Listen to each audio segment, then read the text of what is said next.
Change it, okay? Good. New. After an all press conference, then we'll have a brief breakout next door for the daily newspapers. Benny? Jurgen, quite a bit of team news to get through. First of all, Andy Robertson, how is he? What's the prognosis for him? There's a little bit, I think the decision will go towards surgery. There was a little chance that we could try without, but after talking to pretty much all experts, it looks like surgery will be the best thing for, especially in the long term, definitely. And that means he's out for a while. Don't know exactly how long, but this is shoulder surgery. It's not an easy one. You can train, from my experience, you can train pretty quickly again, but not football specific because of, you have to be careful, challenges and all these kind of things. So, we'll be out for a while. Any other potential returnees this week as well? Thinking Cody Gakpo, Jota, Bajcetic, are they available? Jota was not injured, he was suspended. Yeah, thank you very much, sir. Thiago is available again, if nobody tells me differently. And Cody trained once with the team, so we have to see how that goes for tomorrow. Stefan out, Thiago out. Who else did you name it? I think that was it. Oh, Doak. Ben Doak from Scotland has a little muscle thing, so we have to see, but it's not available for the weekend.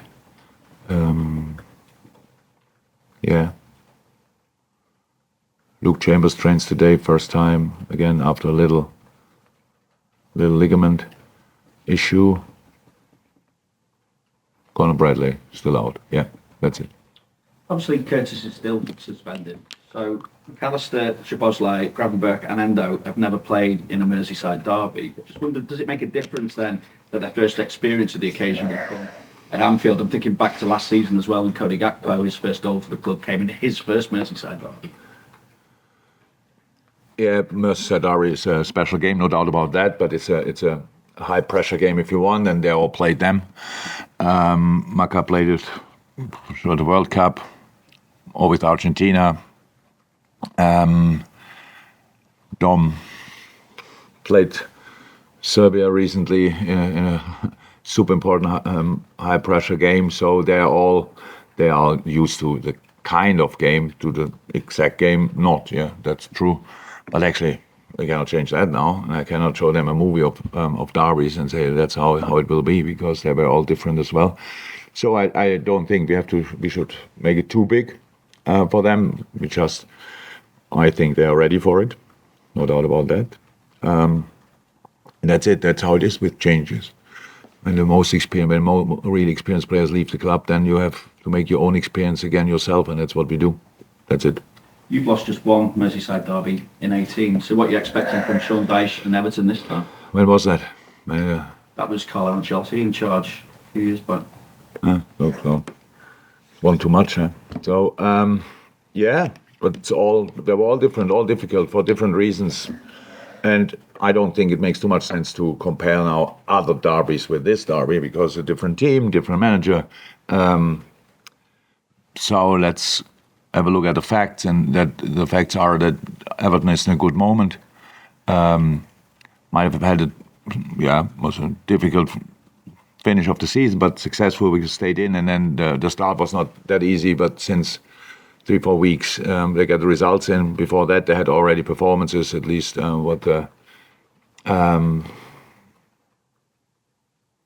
shots on goal, stuff like this. Not always an awful lot of possession, but knowing how to find the goal and the direction. So that's good. You can see it. I think it's clear. Burnley in the best moments was a super difficult team to play, and you can see that again.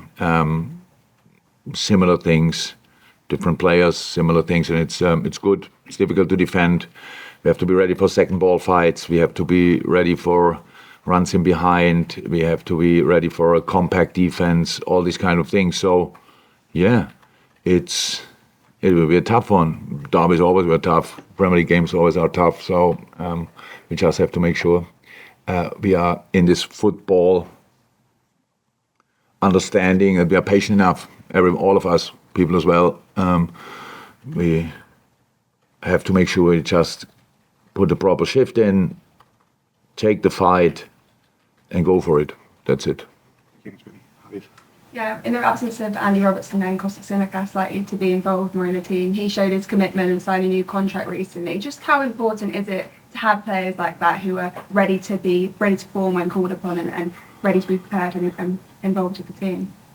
Yeah, very, very important. So that's clear.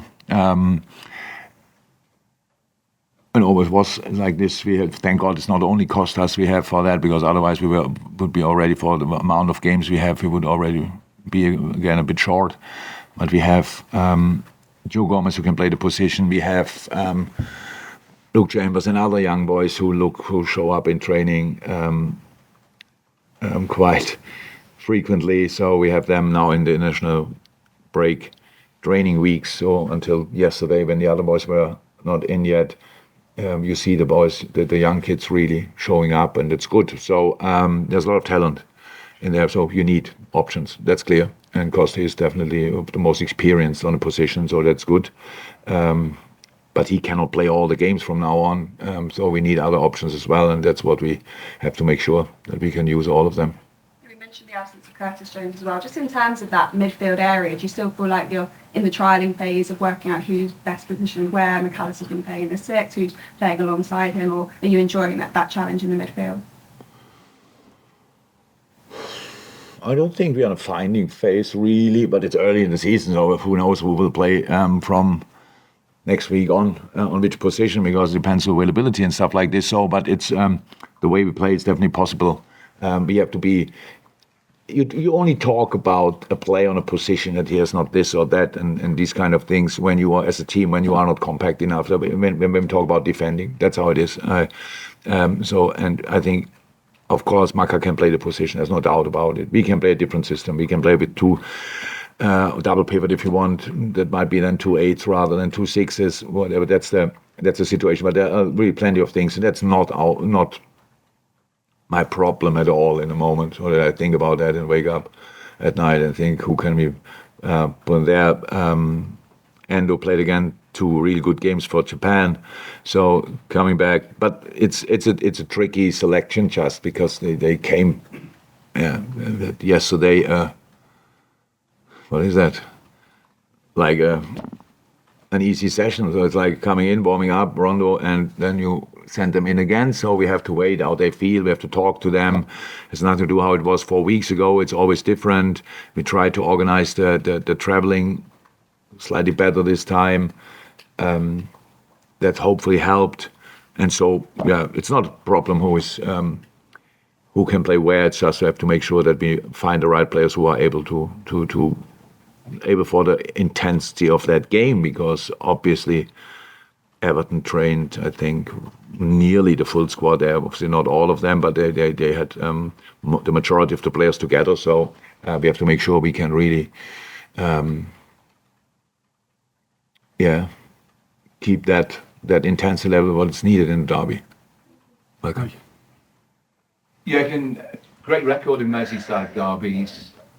What's happened in the past obviously doesn't dictate what happens in the future, but what do you think of being the key factors in enabling you to come up with a record like that in these sorts of matches? Never thought about it, because it's rather uncomfortable if you tell me about my good record, because I couldn't be lesser interested in what happened, really. So what does that mean? You won a game last week, you won a game 5 weeks ago, a year ago, 10 years ago, who cares? That's really not important.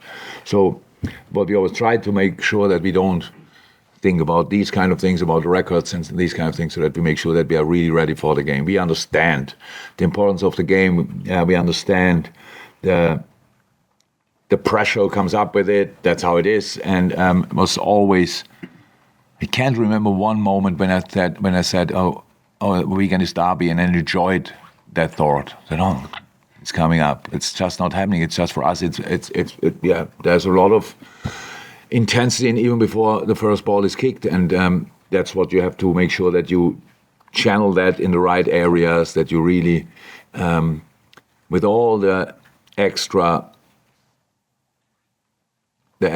motivation from outside, that you make sure you really play the way you want to play, because that makes you, or gives you a chance to win a football game. If you want to play just a game the other team is asking for it, and it's like, okay, you always react.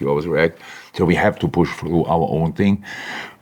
But in moments, they definitely deserve the respect, because they do really well. So Calvert-Lewin is back. Obviously, super helpful, super important player to them.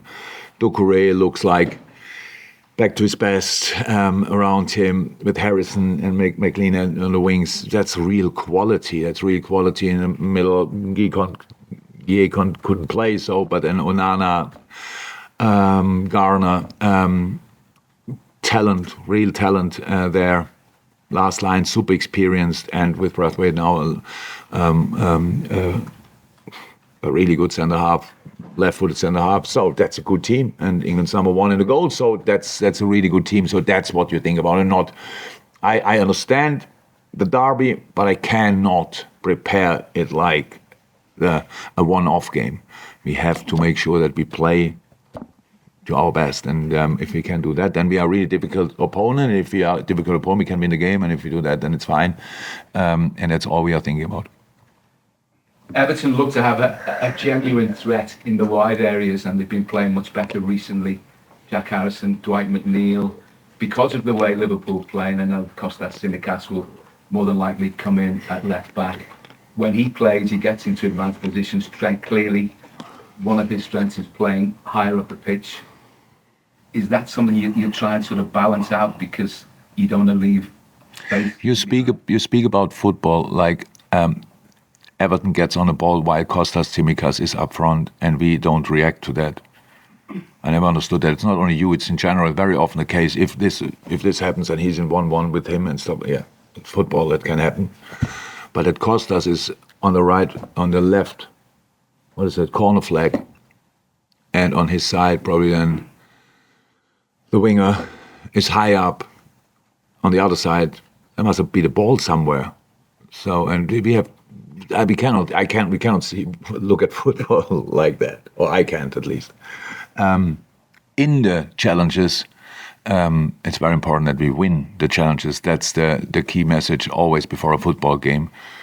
Find the challenge, search for the challenge, find the challenge, and win the challenge. It's really important. So, but that somebody somewhere, and the player he should mark is 80 yards away, and we as a group don't react. That I can't see that happening. But besides that, they have, what I said before, strong players in a lot of areas, to be honest. But we do have pretty good players as well, and we should not forget that. And that's what I want to make sure that we bring that on the pitch as well. How I said, today's analyze with the boys later on here in his room, and they will get all the information they need. But then we have to make sure that we are ourselves, and because that's a super important thing to be. Carl? I'd say, first of all, this is not a politically motivated question, but Mohamed Salah posted a message on social media this week about the Israel-Gaza situation, which is at 270 million views. I'm just wondering how you feel about players getting involved in that sort of thing, and also... How is that not a political... Well, no, I'm talking about the influence he has, and... Why do you start your question with how you started it, and then it becomes political? No, it isn't. I'm not saying it's not? No, because what I'm saying is, he's showing his character and individualism to do that. I'm saying, how do you think is that important for you as a player to have strong character, strong personality, and that will make them successful? It's very important that we have strong characters, and I was not a little bit in doubt of that. But I'm really not sure that this is the right place to discuss this super serious subject in a football environment. You have it's really nice for you that nobody asks you for your opinion in this case. So I really think we should leave it out of this room. But I was not for a second in doubt about Mo's character or whatever. It has nothing to do with the message he put out. Any more? Yeah, was a proud moment for Harvey Elliott captaining England under 21s for the first time. How much do you think he's benefited from the leadership of Virgil, Trent, Mo to name a few? Well, a lot, but it's more Harvey since he's here. Grew up, matured, became a man, on the way to become a man. He's just a really good player for us, and it was definitely a proud moment for him. And if you would know him a little bit better, you could imagine how proud it made him and his family. So, yeah.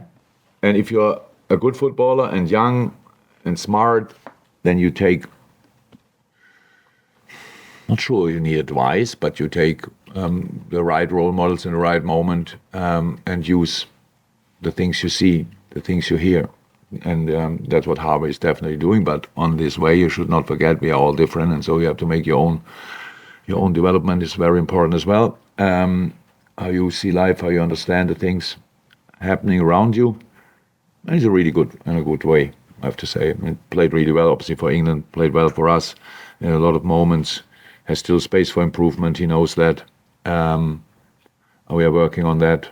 But I'm really happy that he came back in with the smile in the face he had when he came in here. So we were asking him if he's still wearing the armband, but he wasn't.